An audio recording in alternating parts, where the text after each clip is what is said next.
जय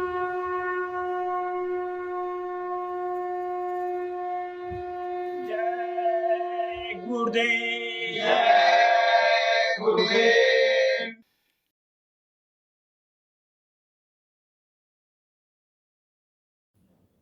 जय गुरुदेव। जय गुरुदेव। उठ जागरी सहेली, गुरुदेव आ रहे हैं। उठ जागरी सहेली, गुरुदेव आ रहे हैं। बिछुड़े हुए प्रियतम का संदेश ला रहे हैं। बिछुड़े हुए प्रियतम का संदेश ला रहे हैं। गफलत की नींद में तू कितने दिनों से सोती। गफलत की नींद में तू कितने दिनों से सोती। सुन संग शंख घंटे की ध्वनिया सुना रहे हैं। सुन संग शंख घंटे की ध्वनिया सुना रहे हैं। ध्वनियों को लेके झाड़ू आंगन बुहार डालो। ध्वनियों को लेके झाड़ू आंगन बुहार डालो। ठग बस रहे जो घट में, सुन सुन डरा रहे हैं। ठग बस रहे जो घट में, सुन सुन डरा रहे हैं। बंधन ठगों का तोड़ो, उठ द्वार से निहारो। बंधन ठगों का तोड़ो, उठ द्वार से निहारो। देखो अजीब ज्योति सतगुरु दिखा रहे हैं। देखो अजीब ज्योति सतगुरु दिखा रहे हैं। सब चोर भाग निकले, सतसंगी घर में बैठे। सब चोर भाग निकले, सतसंगी घर में बैठे। अब प्रेम पत्र प्रियतम का सतगुरु सुना रहे हैं। अब प्रेम पत्र प्रियतम का सतगुरु सुना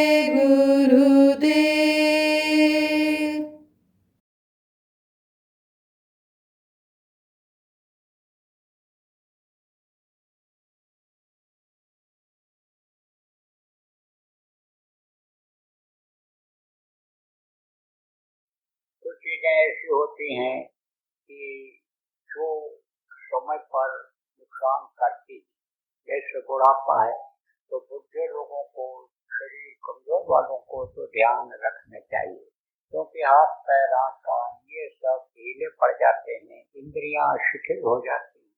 लेकिन आदमी का मन तो यही कहता है कि हम जवान रहे, उसी तरह से ताकत रहे, पिछला कल को देखता है, अगला कल को कोई नहीं सोचता है कि भाई आगे भी हमको जीना है, कल भी हमको जीना है, तो कल हम कैसे जिएंगे इसके बारे में आदमी नहीं सोचता है। सोचना चाहिए, कल अगर देखना है तो कल के लायक बनना पड़ेगा, उसी तरह रहना पड़ेगा। सब मिला करके समझो कि संयमित भोजन खाना चाहिए, जो शरीर को सूट करे, सूट करे मतलब जो उपयुक्त हो, हजम हो जाए आराम से, उस चीज को खाना चाहिए। और ऐसी चीजों को नहीं खाना चाहिए जो नुकसान। कैसे चलेगा? मन जिस चीज को बार बार कहे खाने को, समझ लो कि मन उसी को ज्यादा खिलाएगा और वही चीज से नुकसान कर जाएगा। इसलिए आदमी को आदत बना लेना चाहिए कि इतना ही खाएंगे, और ये चीज कब खाएंगे कि जैसे कोई चीज रोज रोज खाते जाओ तो नुकसान कर जाती है, तो उसको रोक देना चाहिए, बीच बीच में खा लो। मान लो चिकना चोपड़ा नुकसान करता है ऐसी चीजें, तो 4-6 दिन के बाद थोड़ा सा खा लोगे तो नुकसान नहीं करेगा। तो रोज अगर चल गया वही, तो मन तो रोज वही चीज मांगेगा, इसलिए इस चीज का ध्यान रखना है। तो कहने का मतलब यह है कि खा भी लो, ये नहीं कहते हो भूखे रहो, मेहनत करते हो तो शरीर में ताकत की जरूरत है, और अगर नहीं मेहनत करते हो तो उसी पर बैठते हो, पढ़ी करते हो, फिर दिमाग से काम करते हो, या शरीर बुढ़ा हो गया तो थोड़ा कम खाओ, एक रोटी का भोग रख करके तब खाओ। गजानंदी को तो कम खाना ही खाना चाहिए। भोजन करने वाले जो होते हैं कम खाते कि जिससे बैठने पर दिक्कत न हो, लेटने पर वजन नहीं हो पाता है। मजबूरी में लेट करके ध्यान लगा लो, लेट करके कान में उंगली लगा लो, लेकिन लेटने का मतलब क्या होता है? शरीर को आराम देना, तो आराम में वजन नहीं होता है, थोड़ा सा त्याग करना पड़ता है, बैठना पड़ता है। बैठे रहोगे खा करके तो स्वास्थ्य खराब होगा, पेट खराब होगा, इसलिए बैठो जब तो थोड़ा कम खाओ। कहते हैं कम खाना हमेशा मुफीद होता है, फायदेमंद होता है। कम खाओ, झगड़ा झंझट से बचे रहोगे। ये बात जो है वो प्रचलन में है, बहुत दिनों से है। बुजुर्ग लोग इसकी शिक्षा देते, अरे भाई 2 बात कम खा जाओ, कोई गाली दे देता है, गाली लगी नहीं रहेगी, 2 बात कह देता है, कुछ नहीं रहता, बेइज्जती भी कोई कर देगा तो बेइज्जती भी याद नहीं रहती है। अच्छा काम करके दिखा दो, नेक काम करके दिखा दो, अच्छा बन जाओ तो वो छिप जाता है, वो दब जाता है, गलती बन जाती है। गलती जितनी बनी उसका प्रयास कर लिया और फिर उसके बाद अच्छा बन करके दिखा दिया तो वो गलती कभी कभी आदमी को याद आती है। अच्छाइयाँ बराबर जीवन में आज याद आती रही। अब देखो अंगुलमाल और वाल्मीकि का तो इतिहास जब उनका बना, पढ़ते हैं बच्चे तो ये तो कहते हैं डाकू थे, लेकिन उन्होंने काम ऐसा किया कि अब ये कहते हैं कि ये वाल्मीकि रामायण है, ये जो है आप समझो कि ये इनका है, इन्होंने उपदेश किया, इन्होंने साधना किया, जो उनको अंतर में दिखाई पड़ा उसको उन्होंने लिखा, लोगों के लिए ग्रंथ छोड़ गए तो वो दब जाती है। ये जो इतिहास में पढ़ते हैं तब मालूम पड़ता है कि डाकू थे, वाल्मीकि डाकू थे, अंगुलमाल डाकू थे, और समझो कि इस तरह से पता चलता, नहीं तो उनकी अच्छाइयाँ ही नजर आती हैं। समझो बुद्ध भगवान समझो का इतिहास बना तो आके समझो प्रेम यानी जो उन्होंने उपदेश किया था उनका इतिहास बना, अच्छे काम करने वालों का इतिहास बन जाता है। तो आपको समझना चाहिए कि खा भी और पहन भी, लेकिन पहनावा बहुत अच्छा हो और आदमी का उठने बैठने का तौर तरीका बोली बानी सही न हो तो उसकी कीमत उतनी नहीं होती। एक बात तो पर्सनालिटी का असर पड़ता है, बहुत बढ़िया सुंदर सुडौल शरीर बनाइए, लेकिन बोलना चालना व्यवहार अगर नहीं सीख पाए, अगर चाल चलन सही नहीं रहा तो उसकी कीमत रहेगी? कोई कीमत नहीं रहेगी। कोई फटा पुराना पहने हो, कोई बहुत साधारण गाढ़ा खट्टर पहने हो, उसको लोग कम पहनते हैं आजकल। अब तो रिफाइंड खट्टर से चल गए, गाढ़ा तो लगभग कपड़ा कट नहीं हो रहा है। तो आप ये समझो कि वो भी वही पहने, लेकिन उसका बोल चाल, और अगर कहीं भजनानंदी है तो भजन करने से शरीर में तेज आ जाता है, ऊर्जा आ जाती है। अगर भजनानंदी खड़ा हो गया, 2 बात बोल दिया, 1 बात बोल दिया, तो उससे लोग प्रभावित हो जाते हैं। कपड़ा भी पहना, लेकिन एक आदमी 10 कोट 20 कोट खरीद डालते हैं। पैसा जब ज्यादा हो जाता है, गर्मी हो जाती है जब जेब में, तब अब वो किस काम का दिमाग लग गई, चूहे काट दिए, गंदा हो गया तो मन उधर लगा हुआ, भजन हो पाएगा, इससे भक्ति हो पाएगी? तो देख लिया चलते समय कहीं मान लो प्रचार में ही जाता और कोई कपड़ा पर नजर पड़ गई, अरे ये क्या हो गया, आप ये समझो ये तो कट गया, चूहे ने काट दिया, ये तो दीमक से को लग गई, ये तो कीड़े ने काट दिया, हम मन उधर चला गया। अब आप ये समझो कि अगर छोड़ कर चले गए तो भी मन उसी में लगा रहे। प्रचार के टाइम पर भी भजन ध्यान और साप्ताहिक होता है, उसमें भी जाए तो मन उधर चला जाएगा। जाने के बाद अभी चलेंगे और उसको रफ्तू कराएंगे, धुलवाएंगे और उसमें जो है गोली रखेंगे फिनाइल की, अब कीड़ा न लगे। तो ये सब क्या है? ये सब है झंझट। यही है माया का ताना बाना, यही है कि एक एक टुकड़ा डाल देती है माया और उसी में इसे पीछे पीछे दौड़ाती रहती है। जैसे कुत्ते को एक टुकड़ा गुड़ डाल दो, चले जाओ डाल करके, पीछे पीछे चला जाएगा, फिर एक टुकड़ा डाल दो, फिर खा लेगा, पीछे पीछे चला जाएगा, जितना चाहो घुमाओ। अपना घर भी भूल जाता है उसमें, क्या देखता है, हाथ को देखता जाता है कि हाथ में क्या है, ऐसे है कि नहीं है, थोड़ा ऐसे ही ये माया का बाजार है और इसमें आपको सब फंसाने का इंतजाम कर रखा है। इसलिए इससे रहो, इसी में निकल नहीं सकते हो, लेकिन होशियार रहो। कहने का मतलब ये है कि पहनने के पीछे ही मत रहो, इसी को ज्यादा इकट्ठा करने में मत लगे रहो, खाने के चक्कर में ही ज्यादा मत रहो। सोने का इंतजाम आप समझो कि इस तरह का मत करो कि वो जरूरत बढ़ती ही चली जाए। कहते हैं कि हाथ से पंखा कौन करेगा? हाथ से पंखा करने में व्यायाम भी हो जाता है।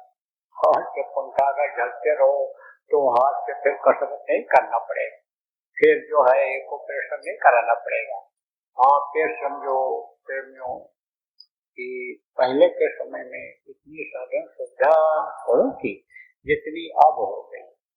तो ये औरतें बीमार होती थी, बहुत कम होती थी, और अब भी वो औरतें देखो जहाँ काम करती हैं, मेहनत करती हैं, कुछ औरतें खेती का भी काम में हाथ बटाती हैं, उनको बीमारी जल्दी नहीं होती। धूप में काम करने वालों की हड्डियां मजबूत हो जाती हैं, उनके शरीर के जो ये बाहरी अंग के जो कीड़े होते हैं पैदा हो गए, खून के विकार से झुलस के शहीद हो जाते हैं। तो आपको समझने की जरूरत है कि ये पैर से खेती कूटती थी, हाथ से भी उखली में कूटती थी, बनाती थी, अनाज को कूटती थी, पानी भर के लाते थे, आदमी भी पानी भर करके तो ऐसे लाता था, शारीरिक व्यायाम हो जाता था। दूर लोग लेटरिन के लिए शौच जिसको कहते हैं, कोई झाड़े कहता है, कोई टट्टी करने कहता है, कोई जंगल कहता है, वहां जब जाते तो अपने आप व्यायाम हो जाता था। रात पर रखा हुआ तांबे के घड़े होते थे, तांबे का घड़ा, मिट्टी का घड़ा, इसमें ज्यादा पानी समझो तत्व आ जाते हैं, तांबे में आ जाते हैं, मिट्टी में भी आ जाते हैं, क्योंकि ये शरीर 5 तत्वों से बना है। जल, पृथ्वी, अग्नि, वायु और आकाश, इन 5 तत्वों से बना है। इसको हर तत्व की जरूरत होती है। तो मान लो पृथ्वी तत्व की कमी हो गई तो मिट्टी कहाँ रहती है? पृथ्वी पर है मिट्टी। तो मिट्टी का घड़ा जो रहता है उसमें पानी पीने से आप समझो कि उसके तत्व उसमें आ जाते हैं, पानी रखने से। तो पानी पिया, डाला इसे, ऊपर से डाला, इसमें जो शरीर के चलाने के लिए तांबा, लोहा और क्या क्या चीजों सबकी जरूरत होती है। तो कहते हैं ना, जिंक की कमी हो गई और आयरन की कमी हो गई और इसकी कमी हो गई, उसकी कमी हो गई, जो डॉक्टर बताते हैं वो चीजें अब मिलती नहीं, न कर पाता है आदमी ने। तो सारे तत्वों की पूर्ति उसी से हो जाए, इसी चीजों से हो जाए। प्रकृति ने, भगवान ने ये सारी चीजों को बना रखा है मनुष्य के लिए। तो आप प्रेमियों को समझने की जरूरत है कि पानी पीते थे, अब वो मल को अटरियों में भी कहीं चिपका है, इधर उधर कहीं भी अगर उसके फूलने में पानी की कमी रह गई, रात को नहीं पी पाए पानी, या रात को सोने से पहले नहीं पी पाए, पानी की कमी हो गई, तो पानी वो उसको मिला करके और सुबह के समय बैठते लोग क्या करते थे, ऐसे यहाँ दबाते थे, यहाँ न सोचिए, इसको ऐसे दबाओ, ऐसे उंगली से दबा दो, और लेटरिन जल्दी बाहर ना आती हो तो आ जाएगी थोड़ी देर, अच्छा 2 मिनट भी नहीं लगेगा। दांतों को नीचे ऊपर दबा करके बैठो, और जब मल बाहर हो जाए तब खोलो, तो दांत उससे मजबूत होते हैं। तो ये सब जब लोग करते थे तो निरोगी काया रहती, और निरोगी काया जब रहती है तभी आदमी कोई भी काम कर सकता है। ये देखो, नौजवान बच्चे पढ़ते हैं, कहते हैं भूल जाते हैं, याद ही नहीं रहता है, बार बार पढ़ते हैं, फेल हो जाते हैं, कॉम्पिटिशन में बैठते हैं, कामयाब नहीं होते। कारण क्या है? कारण यही है कि ये जो चीजें आती हैं बाजारों की, ये छोटे बनी, ये सब खाते हैं, या ऐसा जब से ये चिकना चोपड़ा फैट वाली चीजें जब से ज्यादा आई, तब से उनका मन उधर ही चला गया, तो उसको नुकसान करता है। नुकसान करता है तो स्मरण शक्ति भी खत्म हो जाती है। जैसे मीठा ज्यादा खाने से यानी दिमाग कमजोर हो जाता है, भूलने की आदत बढ़ जाती है, स्वास्थ्य इनका खराब हो जाता है। तो आपको कहने का मतलब यह है कि जो नौजवान हो, बच्चे हो, आप तो आदमी जिस चीज को नहीं बनाता है, प्रकृति बनाती है, उस चीज का इस्तेमाल आप करो। या जो ऐसी चीजें हैं कि जो आदमी उसको अपनी तरफ से बनाया, मोटे तौर से बता दें, जैसे कोई ननुआ कहता है, कोई लौकी कहता है, कोई घिया कहता है, तो लौकी का फल इतना बड़ा रहता है, इतना बड़ा, और रात को इंजेक्शन लगा दिया, तो अभी तो वो है मुश्किल से 150-200 ग्राम का, और सुबह वो समझो किलो, पौन किलो का हो जाता है। इतना किससे हुआ? उस इंजेक्शन से। अब वो जो इंजेक्शन अंदर गया उसको बढ़ाया, उसको खाया, या जो कीड़े लगे हुए उन कीड़ों के ऊपर जहरीली दवा डाला पत्तों के ऊपर, और फल उसमें लगा है, तो असर आएगा कि नहीं आएगा? तो नुकसान करेगा कि नहीं करेगा? अब तो पहले लोग कैसे करते थे, उपज तो कम होती थी, पैदावार तो कम होती थी, लेकिन वो चीजें शुद्ध मिलती थी। पत्ते पर कीड़े आते थे, उनका काम क्या है? पत्तों को खाना। कुछ कीड़े ऐसे होते हैं, छोटे कीड़ों को बड़े कीड़े खाते हैं, वो भी उसी पर जाते हैं, तो उनको उसका शिकार उसी पर ले जाता है। तो वो तब भी थे, तो लोग क्या डालते थे? गोबर डाल देते थे, गऊ का, बैल का, आप समझो राख डाल देते थे। ये जो नीम की पत्तियां हैं, इसको सड़ा करके, जला करके, किसी भी तरह से, नीम का गुण खत्म नहीं होता है, नीम को सड़ा दो, नीम की पत्ती भी काम में आती है, सड़ा दो, उसको आप समझो जला दो, उसके छाल को, पेड़ की शाखाओं को, उसके बीज को सड़ा दो, जला दो, कैसे भी, तो उसके तत्व खत्म नहीं होते, तो वो उस पर डाल देते थे तो कीड़े हट जाते, गंध से ही कीड़े नहीं आते थे। तो अब आप समझो ये जो शुद्ध चीजें, आप किसान हो तो आपको बताता हूँ, इसको पैदा करने की कोशिश करो जो प्रकृति देती है। प्रकृति का मतलब क्या होता है? ये हवा पानी कौन देता है? ये प्रकृति देती है। ये जिसको भगवान कहते हो, जिसको पवन देवता कहते हो, जिसको मेघराज कहते हो, वो देते हैं। इस चीज को धरती माँ ये देती है, तो वो चीज अगर खाओ तो उससे ज्यादा फायदा। देखो आपका ये आश्रम है, आप सब लोगों का है, किसके नाम से है? गुरु महाराज के नाम से, बाबा जय गुरुदेव जी महाराज के नाम से है। ये यहाँ पर ऐसी व्यवस्था है कि जब चाहो रात को 12 बजे 1 बजे कोई मेहमान आ जाए और वो कहे हमको इस चीज की सब्जी खानी है, तो चले जाओ, यहाँ प्रेमी सब लगाए। इधर एक छोटा सा बगीचा टाइप का है, वहाँ हर तरह के फल के पेड़ लगा रखे हैं, गन्ना लगा हुआ है, आपका बैगन भी लग जाता है, वहाँ लगा देते हैं। फिर समय के सारे यानी साग सब्जी वहाँ पर लगा रखे गए, मिल जाएगा। अभी बंद हो जाए नमक ले आओ रख लो, और ये बंद हो जाए कोई सामान 2 महीना नहीं मिलेगा, 3 महीना नहीं मिलेगा। तो यहाँ खाद से जैसे अभी खाते हो ऐसे तब भी खाते रहो, सब चीज गुरु महाराज की दया से ऐसा हो गया। तो अब आप ये समझो कि ऐसी व्यवस्थाएं अगर सब जगह बन जाएंगे, भविष्य में बन जाएंगे, उसमें ऐसी व्यवस्थाएं हो जाएंगी सब जगह, आत्मनिर्भर बन जाएंगे लोग। जैसे आप इस समय वैज्ञानिक दृष्टिकोण से आत्मनिर्भर बन रहा है देश, सारे देश इस होड़ में लगे हुए हैं आत्मनिर्भर बनने के। ऐसे यानी समझो कुदरती विज्ञान, प्राकृतिक विज्ञान के द्वारा आगे ऐसा समय आ जाएगा। तो आपको मैं बता रहा था कि खाओ लेकिन हिसाब से खाओ, कि खाने के चक्कर में ही न रहो। इस हिसाब से खाओ तो पेट भर लें, शरीर हमारा चलता है। इस हिसाब से पहनो कि ठंडी भी न लगे, गर्मी भी आपको ज्यादा असर न करे। ठंडी में क्या होता है, मोटा कपड़ा पहनते हैं, ऊनी कपड़ा पहन लेते हैं। ये रोए के किनारे जो छेद हैं, इनसे हवा ठंडी अंदर नहीं जाती है तो महसूस नहीं होता है। गर्मी में क्या होता है, ये जो अब इस समय के ज्यादातर कपड़े चले हैं, हवा उसमें पास नहीं होती है, तो उस समय पर जो ये मोटे सूरात जिसमें होते हैं गर्मी में, वो कपड़ा पहन लो। हम ये नहीं कहते हैं नहीं पहन, कपड़ा भी पहन लो, जिसकी जैसी औकात है अच्छा पहन लो। आप जो कोई मध्यम श्रेणी तो उससे थोड़ा खराब पहन लो, मान लो जिसको लोग खराब कहते हैं, आपकी औकात ऐसी नहीं तो उसी को पहन लो, काम सब करेगा वो।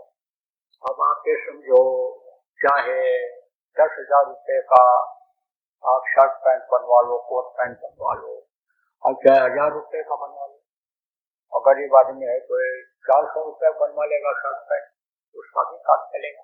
तो ये सब करो, घर भी बना लो, है आपके पास औकात है तो ऐसा घर बना लो कि बराबर उसकी मरम्मत कर सको, उसमें रह करके आपको सुख मिल जाए, शांति मिल जाए। बहुत से लोग बढ़िया देख लेते हैं, बिल्डिंग बढ़िया है, बिक रही है, सस्ते में मिल रही है, खरीद लिया, और जब से उसमें रहने लगे नींद नहीं आती, रात भर खटपट होता है। क्योंकि कोई और रहता था, कौन रहता था? जिसको आदमी देख नहीं सकता है। अब वो उसके घर में जब चले गए, रहने लग गए, तब वो रहने देगा? तो उत्पाद करेगा ही, जबरदस्त होगा, अच्छा बैठेगा, रात को सीने पर सवार हो जाए। तो कहने का मतलब ये है कि जब सादा जीवन बिताओगे, उच्च विचार रखोगे, तब आप सुखी रहोगे। तो घर भी बना लो, कपड़ा भी पहन लो, और आप खा भी लो शरीर को चलाने के लिए, लेकिन इसी में फंसे मत रहो। और ऐसा कोई काम न करो उलझने वाला, इसी में उलझे रह जाओ और समय जीवन का निकल जाए। सब काम करो, खाने का, पहनने का, सोने का, आने जाने का, हित मित्र से मिलने का, बिजनेस व्यापार का, नौकरी का, खेती का, पढ़ने लिखने का, मजदूरी का, जो भी काम आप करते हो करो, लेकिन बराबर 24 घंटा नहीं, 22 घंटा इन सब कामों को कर लो। और 1 घंटा सुबह शाम सच्चे हृदय से इस मनुष्य रूपी मंदिर में उस प्रभु को याद करो, प्रभु को इसमें देखने का, प्रभु के पास इस जीवात्मा को पहुंचाने का काम करो। जिन लोगों को प्रभु के पास पहुंचने का, प्रभु के पास आने जाने का, देवी देवताओं के लोकों में आने जाने का, देवी देवताओं के दर्शन इस मनुष्य शरीर में हो, उनकी आवाज सुनाई पड़े, ये सुनने का रास्ता जिनको मिल गया, नाम जो इन तक पहुंचाता है, जो इन लोकों में खींच कर ले जाता है, वो नाम, 5 नाम आपको जिनको मिल गया है, चाहे गुरु महाराज से मिला, चाहे गुरु महाराज से जाने के बाद आपको मिला, आप लोग बराबर सुमिरन ध्यान भजन प्रेम करते रहो।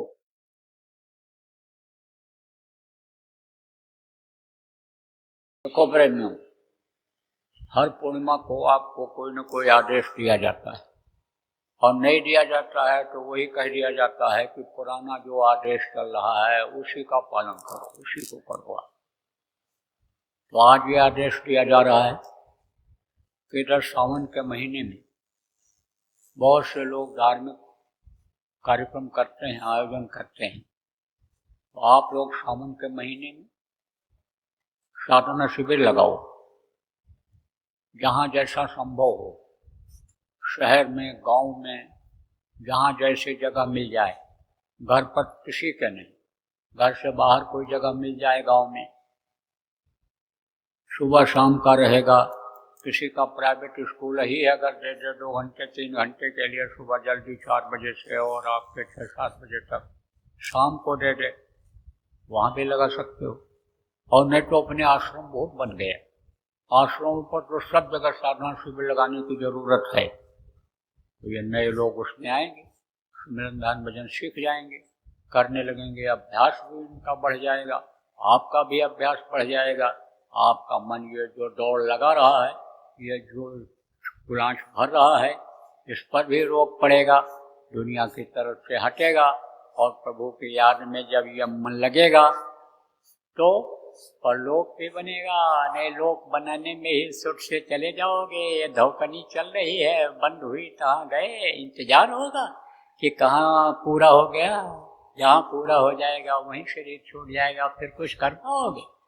तो साधना शिविर लगाओ, जगह जगह साधना करो, अपने समय परिस्थिति के अनुसार समय सेट कर लो, लेकिन 2 घंटे से कम कहीं नहीं, क्योंकि आधा पौन घंटा तक तो ये मन बहुत भटका रहता है, और इसके रुकने का जब टाइम आता है तो आप उठ जाते हो। आश्रमों पर जो साधना शिविर लगाओ वो आप कम से कम 3 घंटा सुबह और 2 घंटा शाम का। जय गुरुदेव।